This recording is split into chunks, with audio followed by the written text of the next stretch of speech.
पिछले पार्ट में हमने देखा था तीनों कैदियों में से एक कैदी जेल में ही रह जाता है, क्योंकि बाकी दोनों कैदियों को पता चल चुका था ये बंदा पार्क यानी बिग माउस के लिए गवाही देने वाला है, इसलिए उसे वहीं जेल में छोड़ दिया जाता है। और बाकी दो कैदियों के पैर में एक बैंड लगाया जाता है जिससे कि वो बाहर भी एक लिमिटेड एरिया के अंदर रहें। एरिया लिमिट क्रॉस करने पर उन्हें 7 साल की सजा और 20 मिलियन वॉन की फाइन भी देनी होगी। कुछ ही देर बाद वार्डन छुट्टी लेकर बाहर जा रहा होता है। बाहर जाने से पहले वो अपने एक ऑफिसर को पार्क पर ध्यान रखने को बोलता है और बोलता है मेरे आने तक उस कैदी को कुछ नहीं होना चाहिए। जैसे ही वार्डन वहाँ से निकलता है तभी हमें पता चलता है वो ऑफिसर भी छोटा गैंगस्टर से मिला हुआ है। हम देखते हैं छोटा गैंगस्टर उस कैदी को मारने का प्लान बना रहा होता है और उसे एक कुर्सी में बांध देता है। छोटा गैंगस्टर उस कैदी को मारने ही वाला होता है कि तभी वहाँ पार्क और उसकी ग्रुप आती है। छोटा गैंगस्टर पार्क को बोलता है मेरा दिमाग गर्म हो जाए उससे पहले यहाँ से निकल लो। पार्क रिप्लाई करते हुए बोलता है कैदी को मेरे हवाले कर दो, मुझसे दुश्मनी करके तुम्हारा कोई फायदा नहीं है।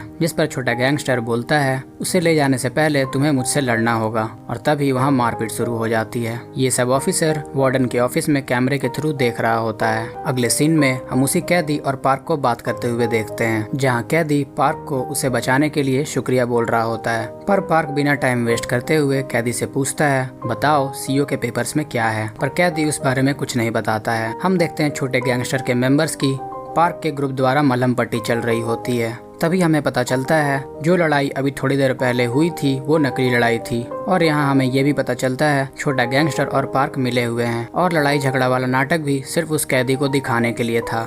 छोटा गैंगस्टर पार्क को बोलता है मैं कुछ ही महीनों में जेल से बाहर निकलने वाला हूँ, तो मेरे जाने के बाद मेरे ग्रुप के मेंबर्स का ध्यान रखना। अगले सीन में हम देखते हैं मिहो के डैड और पार्क का एक दोस्त मिस हेजिन के घर पहुंचते हैं उस क्रॉस पेंडेंट वाले नेकलेस के बारे में पूछताछ करने के लिए। पर मिस हेजिन का कुछ पता नहीं होता है और तो और मिस हेजिन का फोन भी ऑफ आ रहा होता है। अगले सीन में हम देखते हैं हॉस्पिटल में एक पेशेंट कुछ ही देर में मरने वाला होता है। मिहो उसे बचाने की कोशिश करती है क्योंकि वो पेशेंट कोमा में था और उसे बचाया जा सकता था, पर वहाँ के डॉक्टर्स उसे ट्रीटमेंट देने से रोक लेते हैं और कुछ ही देर में वो पेशेंट मर जाता है। मिहो उस पेशेंट के शोक सभा में जाती है। तभी मिहो को पेशेंट के गार्डियंस द्वारा पता चलता है कि आप हॉस्पिटल से पेशेंट की रिपोर्ट्स नहीं मांग सकते हैं और बॉडी को भी यहीं स्टोर करना होगा, जिससे मिहो को वहाँ के डॉक्टर्स पर शक होता है ये कुछ तो छिपा रहे हैं। तभी मिहो उस पेशेंट की ब्लड सैंपल लेने को जाती है और जैसे ही मिहो सैंपल निकाल रही होती है तभी वहाँ जूही आ चुकी होती है और मिहो की तलाशी लेती है, पर तलाशी में जूही को कुछ भी नहीं मिलता है, जिसका मतलब था मिहो ने उस ब्लड सैंपल को बाहर निकलने से पहले कहीं छिपा दिया था। रात होने पर मिहो उस ब्लड सैंपल को लेने वापस जाती है और जैसे ही वो ब्लड सैंपल लेके निकल रही होती है तभी उस पर कोई हमला कर देता है। कुछ ही देर में वहाँ मेयर आ जाता है और मिहो और ब्लड सैंपल दोनों को बचा लेता है।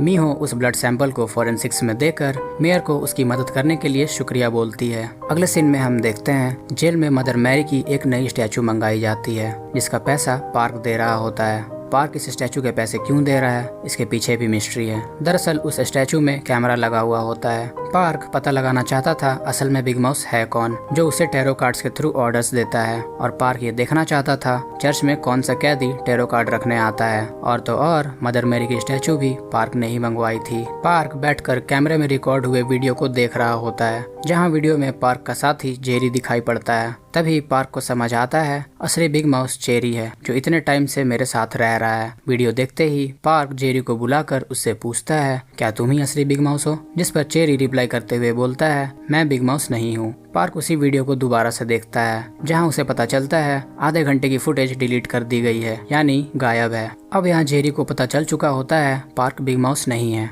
जिस पर पार्क जेरी को बोलता है जिंदा रहना चाहते हो तो अपना मुंह बंद रखो। हम देखते हैं जो जेरी पार्क के साथ हमेशा से रहता आ रहा था वो अब पार्क से दूर ही रह रहा होता है। तभी फॉर्चून टेलर जेरी से पूछता है क्या तुम पार्क यानी बिग माउस से गुस्सा हो और क्या तुम उनके लिए काम नहीं करना चाहते, जिस पर जेरी रूड रिएक्शन देते हुए बोलता है मैं उसका गुलाम नहीं हूँ और मुझे उसके लिए काम करने की जरूरत नहीं है। कुछ ही देर में जीहुन जेरी से मिलने को आता है। जीहुन जेरी को एक ड्रिंक देता है और उस ड्रिंक को पार्क को पिलाने को बोलता है। बदले में जीहुन जेरी की बहन की पढ़ाई का सारा खर्च उठा रहा होता है। जेरी सेल में आकर सभी सेल के मेंबर्स को बताता है कि वो अब जेल से छूटने वाला है और सभी मेंबर्स को ड्रिंक देता है। पार्क जैसे ही वो ड्रिंक पीता है उसका पेट दर्द करना शुरू कर देता है और तुरंत ही एम्बुलेंस बुलाया जाता है। जेरी जैसे ही जेल से निकल रहा होता है तभी वहाँ मीहो और उसके डैड भी आ चुके होते हैं। जेरी मीहो को बताता है पार्क उसी एम्बुलेंस में है जो अभी अभी यहाँ से निकला है। वो लोग एम्बुलेंस का पीछा करते हैं। तभी उन्हें पता चलता है वो एम्बुलेंस हॉस्पिटल नहीं जा रही होती है। मीहो एम्बुलेंस को रुकवाकर पार्क को हॉस्पिटल ले जाती है। हम देखते हैं पार्क जब हॉस्पिटल में बेहोश पड़ा होता है तभी एक ऑफिसर दबे पांव आकर किसी पेपर्स पर पार्क की थंबप्रिंट लेता है और वो पेपर्स ले जाकर जीहुन को दे देता है। अगले सीन में हम देखते हैं पार्क को जैसे ही होश आता है वो मीहो से कहता है कि उसे आम जिंदगी जीनी है।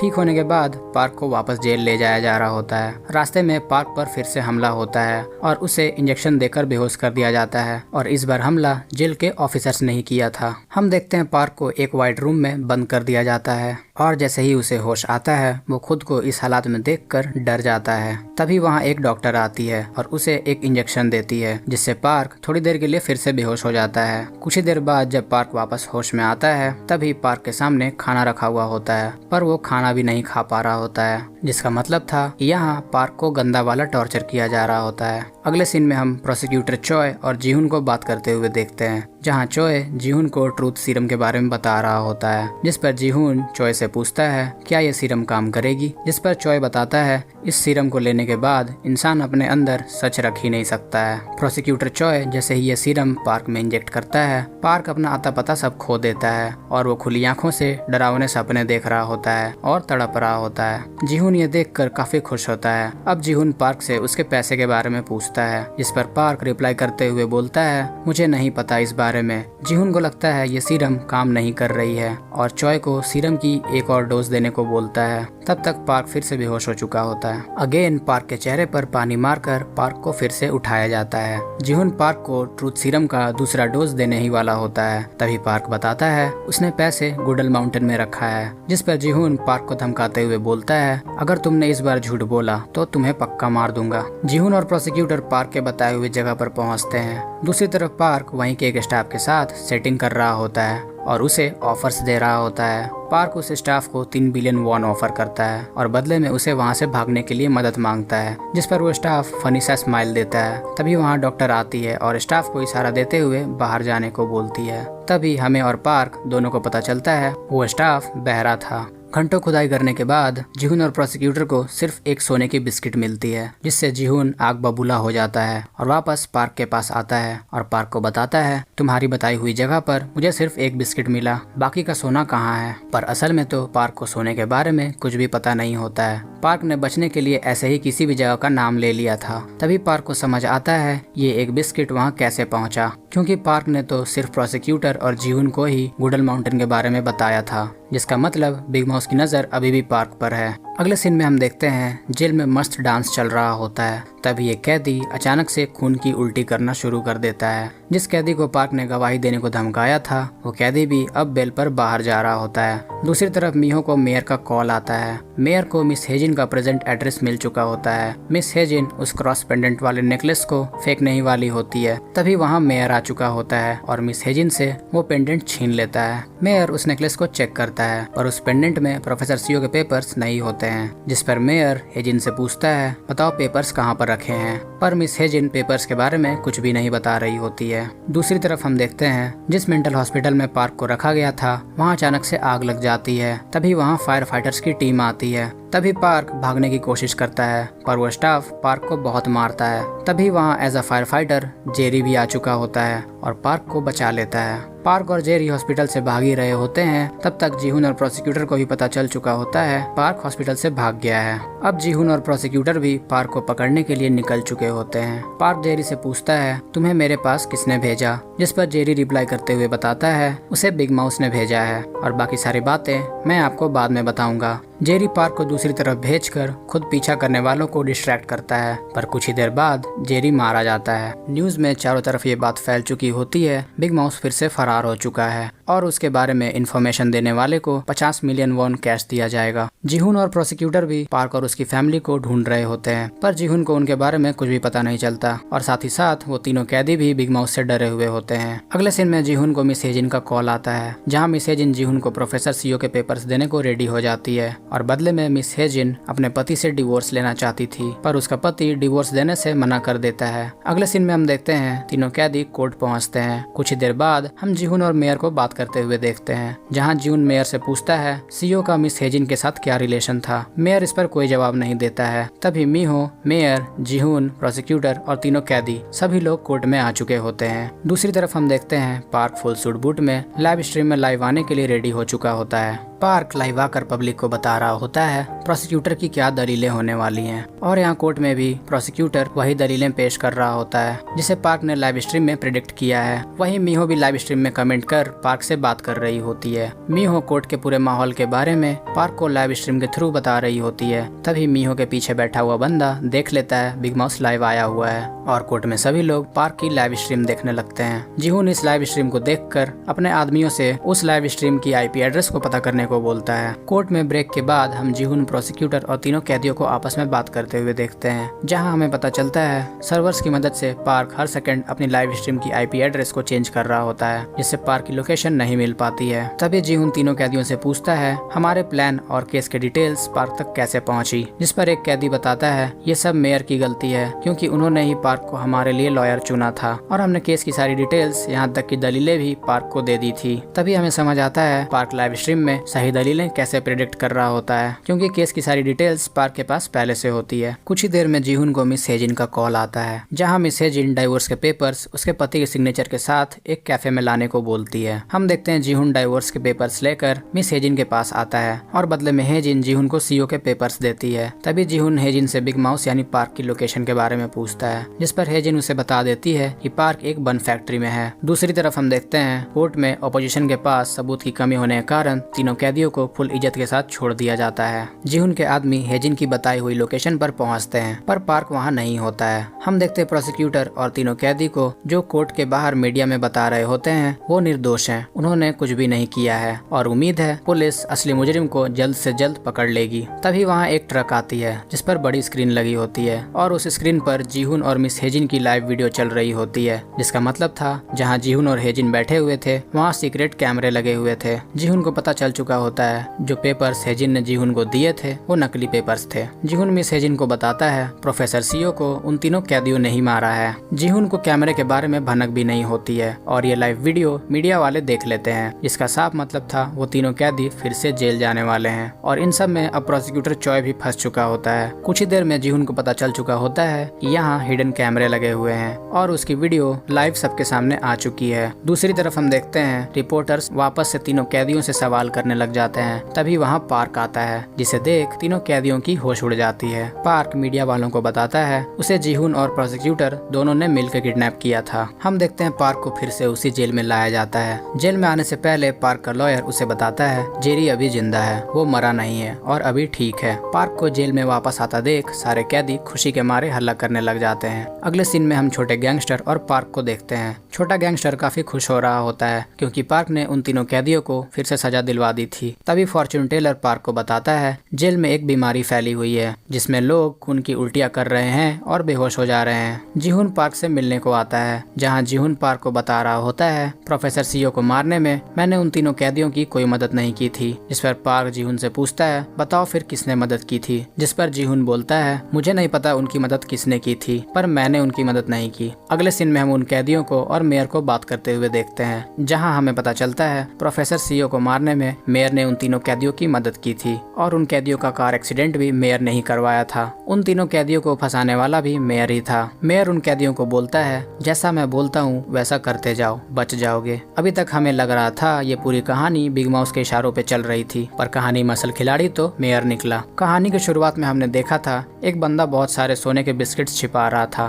फाइनली अब हमें पता चल चुका होता है वो बंदा और कोई नहीं बल्कि मेयर ही था। हम देखते हैं प्रोफेसर सीओ के सारे पेपर्स भी मेयर के पास ही होते हैं। मेयर को पहले से मिस हेजिन के एड्रेस के बारे में पता था। मेयर मिस हेजिन से पहले ही सीओ के पेपर्स ले चुका होता है और तब जाके मीहो को कॉल करके मिस हेजिन का एड्रेस बताता है। अगले सीन में हम देखते हैं डॉक्टर्स कैदियों को विटामिन की गोलियां दे रहे होते हैं। उसी दौरान अचानक से एक कैदी खून की उल्टी करना शुरू कर देता है। दूसरी तरफ हम देखते हैं पार्क फिर से बिग माउस के लिए नोट लिखकर कन्फेशन रूम में रख देता है। पार्क ने उस नोट में बिग माउस को सामने आने को बोलता है। तब तक पार्क बिग माउस के सामने आने का वेट कर रहा होता है। कुछ देर वेट करने के बाद पार्क के पास वार्डन आता है। हम देखते हैं वार्डन खुद को बिग माउस बता रहा होता है और प्रूफ के तौर पर बिग माउस के टैटू को दिखाता है। पार्क वार्डन को देखकर कुछ सेकंड्स के लिए चौंक जाता है। पार्क को अभी भी भरोसा नहीं हो रहा होता है कि वार्डन ही बिग माउस है। तभी हमें वार्डन द्वारा पता चलता है जिन जिन कैदियों ने पहले साइनाइड खाकर सुसाइड किया था वो साइनाइड उन्हें वार्डन ने ही दिया था। तभी पार्क वार्डन से उस लिस्ट के बारे में पूछता है जिसमें बिग माउस के 5 बड़े क्लाइंट्स के नाम थे।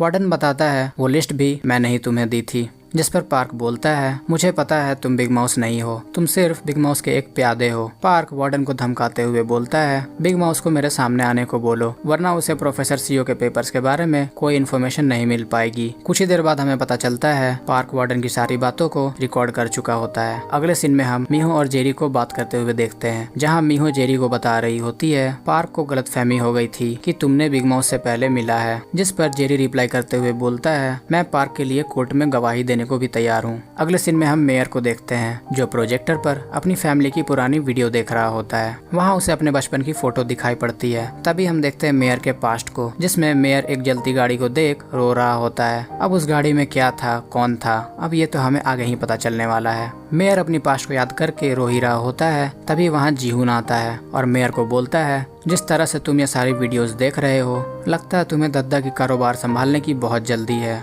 मैं बता दूं जूही के ग्रैंडफादर जो बहुत बड़े आदमी थे उन्हीं को यहाँ सारे दद्दा के नाम से बुलाते हैं। दद्दा अपने लिए एक वारिस ढूंढ रहे होते हैं जिसमें उनकी काम को संभालने की काबिलियत हो। मेयर और जीहून बात कर ही रहे होते हैं तभी मेयर को पार्क का कॉल आता है, जहाँ पार्क बता रहा होता है वो बिग माउस के बारे में कुछ इन्फॉर्मेशन देने वाला है पर उसे प्रोसिक्यूटर चॉय पर भरोसा नहीं है। पार्क मेयर को गवाह के तौर पर इंटरोगेशन रूम में आने को बोलता है, जिस पर मेयर मान जाता है। अगले सीन में हम देखते हैं मीहो को गुचियन हॉस्पिटल से निकाल दिया जाता है, जिसके बाद मीहो जेल के मेडिकल टीम में काम करने के लिए अप्लाई करती है। वार्डन मीहो को काम के सिलसिले में जेल में बुलाता है, जहां हम देखते हैं वार्डन गुचियन हॉस्पिटल के दूसरे डॉक्टर्स के साथ बैठा होता है। दूसरे डॉक्टर्स वार्डन को बताते हैं कि वो मीहो के साथ काम करने में कंफर्टेबल नहीं है, जिस पर मीहो भी उन डॉक्टर्स के साथ काम करने से मना कर देती है। दूसरी तरफ हम जेल के उसी पागल कैदी को देखते हैं जिसे हमने कहानी की शुरुआत में देखा था। वो कैदी पागलों की तरह दूसरे कैदियों को मारे जा रहा होता है। तभी वहाँ ऑफिसर्स आते हैं, फिर भी वो कैदी दूसरे कैदी को मारे जा रहा होता है, जिससे ऑफिसर्स भी डर रहे होते हैं। कुछ ही देर में वो कैदी बेहोश हो जाता है।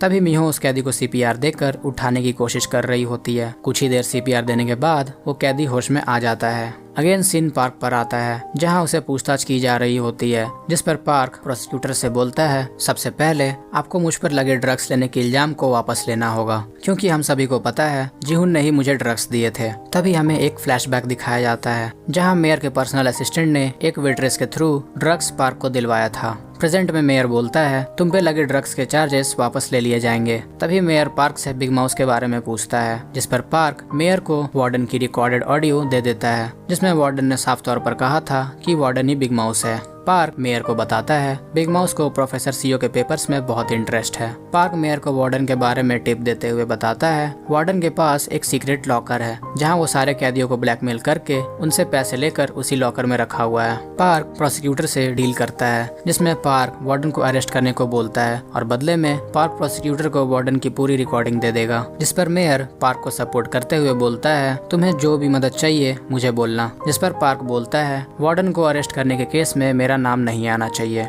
वार्डन को नहीं पता चलना चाहिए कि उसके बारे में टिप मैंने दी है। पार्क मेयर और प्रोसिक्यूटर की बातें जीहून भी सुन रहा होता है। कुछ ही देर में पार्क को वापस जेल में लाया जाता है, जहां फॉर्च्यून टेलर पार्क को बताता है मीहो ने यहाँ मेडिकल डिपार्टमेंट में काम के लिए ज्वाइन किया है, जिसे सुन पार्क थोड़ा घबरा जाता है। अगले सीन में हम मीहो और वार्डन को बात करते हुए देखते हैं, जहां वार्डन मीहो से सीओ के पेपर्स के बारे में पूछता है, पर मीहो इस बारे में कुछ नहीं बताती है और वार्डन को रिप्लाई करते हुए बोलती है सुना है आप बिग माउस के राइट हैंड है, इसलिए मैंने पार्क को बचाने के लिए यहाँ अप्लाई किया है। वार्डन मीहो को एक ऑफर देता है कि तुम मुझे सीओ के पेपर्स के बारे में बताओ, बदले में मैं पार्क को जेल से छुड़ाने में तुम्हारी मदद करूंगा। फॉर्च्यून टेलर मीहो को बताता है मैं पार्क का बहुत ही अच्छा दोस्त हूँ, तो आपको जो भी मदद चाहिए होगी मुझे बताना। जिस पर मीहो फॉर्च्यून टेलर से कैदियों का ब्लड सैंपल लेने को बोलती है। अगले सीन में हम वार्डन और पार्क को बात करते हुए देखते हैं, जहाँ पार्क वार्डन से पूछता है बिग माउस को प्रोफेसर सीओ के पेपर्स में इतना क्यों इंटरेस्ट है। जिस पर वार्डन बताता है बिग माउस किसी से बहुत प्यार करता था और उसकी जान इन्हीं पेपर्स के कारण गई है।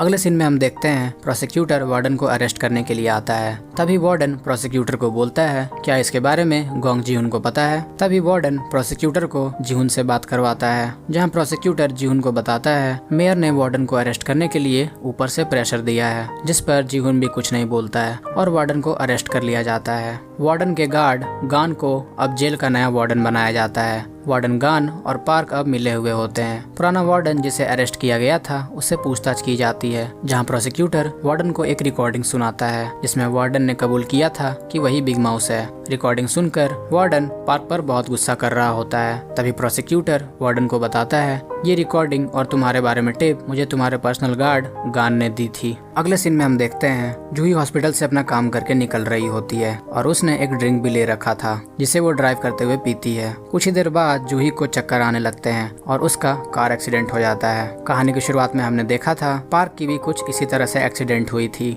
कुछ ही देर में ये न्यूज टीवी पर भी आ चुकी होती है और मेयर को भी इस बारे में खबर हो चुकी थी। अगले सीन में हम मीहो और पार्क को बात करते हुए देखते हैं, जहां पार्क मीहो को बता रहा होता है उसने एक तीर से 2 शिकार किए हैं, एक बिग माउस और एक मेयर दोहा। फाइनली अब पार्क को भी पता चल चुका होता है प्रोफेसर सीओ को मारने में उन तीनों कैदियों की मदद जीहुन ने नहीं बल्कि मेयर दोहा ने की थी और पार्क ने अपने प्लान के अकॉर्डिंग ही वार्डन की ऑडियो मेयर को दिया होता है। पार्क मीहो को बताता है जूही को वो ड्रिंक बिग माउस ने दिया है, जिसका मतलब था बिग माउस और मेयर दोहा अब आपस में भिड़ने वाले हैं। अगले सीन में हम देखते हैं मेयर हॉस्पिटल पहुंचता है, जहां ट्रैफिक पुलिस मेयर को बताता है उसे एक आदमी ने बताया कि जूही नशे में गाड़ी चला रही थी। तभी वहां जीहुन भी आ चुका होता है और ट्रैफिक पुलिस को ही डांटना शुरू कर देता है। तभी मेयर ट्रैफिक पुलिस को एक्सीडेंट की वजह पता करने को बोलता है। हम देखते हैं मेयर जूही को इस हालत में देख काफी इमोशनल हो चुका होता है और हो भी क्यों ना मेयर की वाइफ जो है। दूसरी तरफ प्रोसिक्यूटर के पास जूही की रिपोर्ट्स आती है, जहां उन्हें पता चलता है जूही के खून में ड्रग्स मिली है। जीहुन सीक्रेटली ये खबर न्यूज वालों को बताकर हर जगह इस न्यूज को आग की तरफ फैलाने को बोलता है। प्रोसिक्यूटर जीहुन से पूछता है, तुम्हें कैसे पता चला जूही को ड्रग्स दिए गए हैं? जिस पर जीहुन रिप्लाई करते हुए बताता है,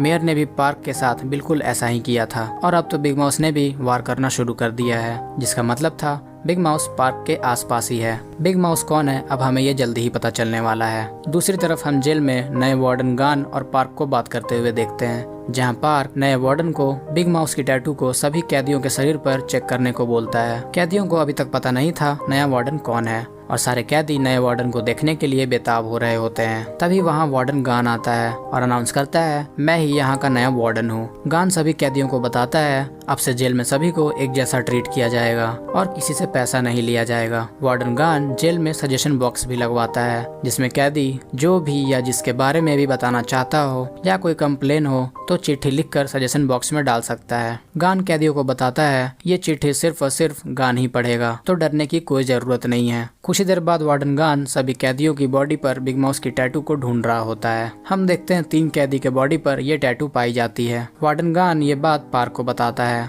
जिस पर पार्क बोलता है ये बिग माउस नहीं हो सकते हैं। पार्क वार्डन गान को बोलता है असली बिग माउस को पकड़ो, इन्हें पकड़ने से कोई फायदा नहीं है। अगले सीन में हम मीहो और मिस हेजिन को बात करते हुए देखते हैं। मीहो ने उस पागल कैदी के ब्लड सैंपल को लेकर मिस हेजिन को दिया था। मिस हेजिन मीहो को बताती है ब्लड में एक अलग तरह की ड्रग पाई गई है जो कि जल्दी कोरिया में नहीं मिलती है और क्लियर रिजल्ट्स के लिए हेजिन मीहो से और ब्लड सैंपल्स मांगती है। दूसरी तरफ वो पागल कैदी फिर से होश में आ चुका होता है और अपनी दवाई मांग रहा होता है। मीहो फिर से उसे इंजेक्शन देकर बेहोश कर देती है। अगले सीन में हम मीहो और पार्क को बात करते हुए देखते हैं, जहां पार्क मीहो को बता रहा होता है हो सकता है वो पागल कैदी ड्रग एडिक्ट बन चुका हो और उसे जो दवाई विटामिन के नाम पर दी जा रही है उसमें ड्रग्स हो। पार्क बताता है अगर उस विटामिन की गोली में ड्रग है तो मॉडल कैदियों का क्या हो रहा होगा। मैं बता दूं मॉडल कैदी वही कैदी हैं जिन्हें विटामिन की गोलियों के नाम पर ड्रग्स दिया जा रहा होता है। ये पागल कैदी भी उन्हीं मॉडल कैदियों में से एक होता है। मीहो पार्क से पूछती है लेकिन ड्रग्स मॉडल कैदियों को ही क्यों दिया जा रहा है, जिस पर पार्क बताता है क्योंकि मॉडल कैदियों को ही बाहर जाकर काम करने की आजादी है। तभी मीहो पूछती है बाहर जाकर मॉडल कैदी कौन सा काम करते हैं, पर इसकी खबर तो फिलहाल पार्क को भी नहीं होती है। कुछ ही देर में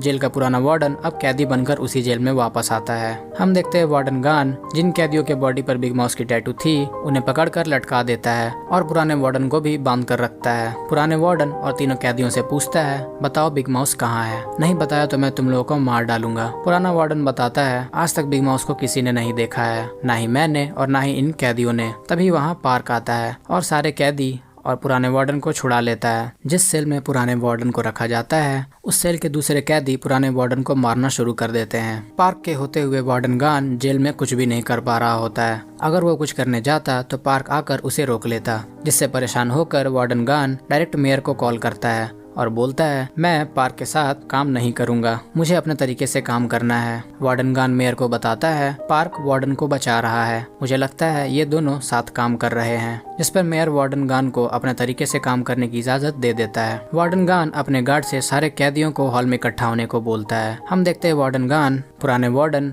और उन तीनों कैदी को लेकर आता है जिसके बॉडी पर बिग माउस की टैटू थी। वार्डन गान ये टैटू सारे कैदियों को दिखाते हुए बोलता है यही कैदी हैं जो बिग माउस के लिए काम कर रहे हैं। पार्क नकली बिग माउस है और असली बिग माउस हमारे बीच ही है। वार्डन गान जेल में रेड अलर्ट जारी कर देता है जिसमें मेस, स्नैक शॉप और कई चीजें बंद रहेंगी। सारे कैदी पुराने वार्डन को रेड अलर्ट का जिम्मेदार मान रहे होते हैं और जब मौका मिलता पुराने वार्डन को धो देते हैं। पार्क वार्डन के ऑफिस में आकर मेयर को कॉल करता है पर मेयर खुद को बिजी बताते हुए कॉल कट कर देता है। तभी वार्डन गान पार्क को बताता है ये सब करने के लिए मुझे मेयर ने ही ऑर्डर्स दिए हैं, जिस पर पार्क वार्डन गान को शुक्रिया बोल रहा होता है क्योंकि अब तक बिग माउस को पकड़ना पार्क की मजबूरी थी और अब ये काम वार्डन गान को करना है, जिसके लिए पार्क वार्डन गान को गुड लक बोलता है। अगले सीन में हम मिस हेजिन के एक्स हस्बैंड को देखते हैं जिसकी हालात हेजिन की याद में खराब हो चुकी होती है। हम देखते हैं हेजिन काम के सिलसिले में कोरिया वापस आती है और ये बात उसके एक्स हस्बैंड को पता चल चुका होता है। हेजिन जैसे ही एयरपोर्ट से निकलती है उसका हस्बैंड उसका पीछा करते हुए हेजिन के घर तक पहुंच जाता है। हेजिन अपने पति को देखकर काफी डर जाती है और खुद को बचाने के लिए हाथ में चाकू पकड़े हुई होती है। हेजिन का पति उसी चाकू से हेजिन को मार डालता है और यहाँ मिस हेजिन की मौत हो जाती है। मेयर हेजिन को कॉल कर रहा होता है पर हेजिन मेयर का कॉल पिक नहीं करती है। इसके बाद मेयर हेजिन के घर पहुंचता है जहां उसे हेजिन की डेड बॉडी मिलती है। मेयर हेजिन का फोन चेक करता है जिसमें मेयर को पता चलता है मीहो मॉडल कैदियों के ब्लड सैंपल्स लेकर प्रोफेसर सीओ के पेपर्स के साथ कनेक्शन ढूंढ रही है। मेयर सारे मैसेजेस देखते ही वार्डन गान को कॉल करके पार्क और मीहो को मारने का ऑर्डर देता है। हम देखते हैं वार्डन गान का पर्सनल गार्ड सेल के कीज एक कैदी को दे देता है और वो कैदी सारे कैदियों को आजाद कर देता है। हम देखते हैं पार्क फिर से बिग माउस के सामने आने का वेट कर रहा होता है। जेल में सारे कैदी आपस में लड़ रहे होते हैं। वार्डन गान मीहो और पार्क को मारने का काम अपने गार्ड को देता है। तभी हम देखते हैं जेल की लाइट गुल हो जाती है। दूसरी तरफ पार्क अंधेरे में बिग माउस का वेट कर रहा होता है। पार्क जैसे ही लाइटर जलाता है वो सामने फॉर्च्यून टेलर को पाता है। अब सवाल ये है क्या फॉर्च्यून टेलर ही बिग माउस है या ऐसे ही आके सामने बैठ गया है कुछ बताने के लिए। ये तो हमें वीडियो के अगले पार्ट में ही पता चलेगा।